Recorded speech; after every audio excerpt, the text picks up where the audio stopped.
এমন কি কেউ আছেন যে যে আমাকে নিয়ে আমাকে বিয়ে করে সে আমাকে একটা স্বাভাবিক জীবন দিবে, আবার কি দ্বিতীয়বার লেখাপড়া করাবে? আচ্ছা, আপনার নাম কি? আমার নাম রিয়ামণি।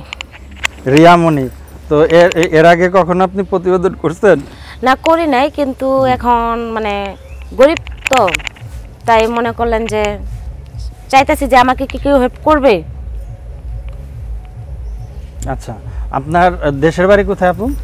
আমার দেশের বাড়ি গাউসিয়া। গাউসিয়া। আচ্ছা, আপনার পরিবারে কে কে আছে? আমার পরিবারে আমার একটা ভাই আছে, আর আমার একটা চাচা বাবা আছে, আর আমার একটা গরিব মা আছে। এখন কি বলতে আসছেন আপনি?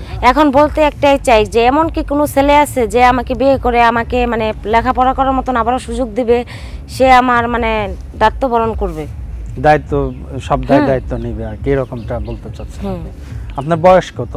আমার বয়স 17 যে 18তে পড়ছে। পড়াশোনা কত দূর করছেন? পড়াশোনা 8 পর্যন্ত করছি। 8 পর্যন্ত করছেন? এরপরে আর পড়তে পারেন না, পড়ার মতন সুবিধা পাই নাই। অর্থনৈতিক কি সাহায্য সহযোগিতা করতে পারেন এই ফ্যামিলি থেকে? অত বলতে শুনতেই তো আছেন যে আমার বাবা একটা চাষা, তো একবেলা খাইলে আরেক বেলা খাওয়াটাই মনে করলেন আমাদের জন্য কষ্ট হয়ে যায়। যার কারণে আপনি পড়াশোনাটা কন্টিনিউ করতে পারেন না? না, পড়াশোনা কন্টিনিউ করতে পারি না। আপনার 6 মাস হয়েছে পড়াশোনা ছেড়ে দিয়ে বাসায় বসে গেছে, যে আমার বাবা অসুস্থ। এখন সংসারে হাল ধরার মতন আমার ছোট ভাইটাই আছে, আর কেউ নাই। আপনি কোনো কাজ টাজ করেন না? আমি চাকরির জন্য চেষ্টা করছি, কিন্তু হয় না।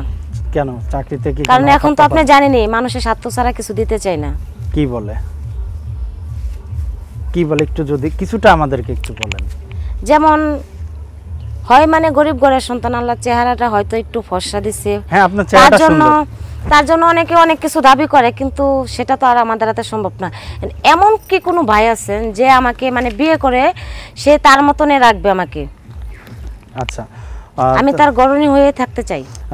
দর্শক, আমাদের অনুষ্ঠানগুলো বিভিন্ন অসহায় মানুষের জীবনের গল্পগুলো আমরা তুলে ধরি। তো আমাদের এই অনুষ্ঠানের মাধ্যম দিয়ে অনেকের সাথে অনেক কথা হয়। তো যদি কোনো দর্শক আপনাকে পছন্দ করে তাহলে কেমনে কি?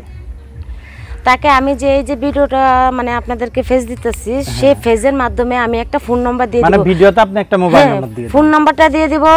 সে পুরো ভিডিওটা দেখবে, তখন যে সে ফোন নাম্বারটা পাবে, সে তখন আমার সাথে যোগাযোগ করে নেবে। আচ্ছা আচ্ছা, যাক, সুন্দর কথা বলছেন।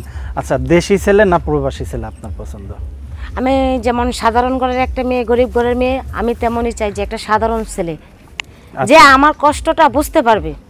আচ্ছা আচ্ছা, তো এখন দেখা যাচ্ছে যে প্রবাসী ছেলেরা করে, অনেক সময় আমাদের এই ভিডিওগুলো দেখে, তারা যদি আপনার দায়িত্ব নিতে চায়, বা দেশি কোনো ছেলে ব্যবসায়িতা বা চাকরি করে এরকম কেউ যদি আপনার দায়িত্ব জেনে শুনে নিতে চায়, আপনি রাজি আছেন না? সেটা আমি রাজি আছি, কিন্তু সে আমাকে তার ঘরের ভিতরে রাখতে হবে, বাইরে কোনো কাজ কামের বিষয়ে বলতে পারবে না। আমি ওনার ঘরে থাকবো, ওনারটাই খাবো, ওনার ঘরে থেকে ওনার ফ্যামিলির সেবা যত্ন করব, আর 5 ওয়াক্ত নামাজ পড়ার ওনার জন্য মোনাজাত করব। বয়সটা কেমন হতে হবে? বয়সটা যা অনেকে থাকে না, কেউ বেশি বয়স চায়, কেউ অল্প বয়স চায়। বুঝতেই তো পারতেছেন যে প্রত্যেকটা মানুষের একটা ইয়ে আছে না। আচ্ছা আচ্ছা, বলেন বলেন। বুঝতেই তো পারতেছেন যে আমি যেরকম একটা মেয়ে, আপনি ইয়ং ছেলে চাচ্ছেন নাকি 30 35 এরকম? এরকম। আচ্ছা আচ্ছা, ঠিক আছে আপু, তাহলে ভালো থাকেন। আল্লাহ হাফেজ। আল্লাহ হাফেজ।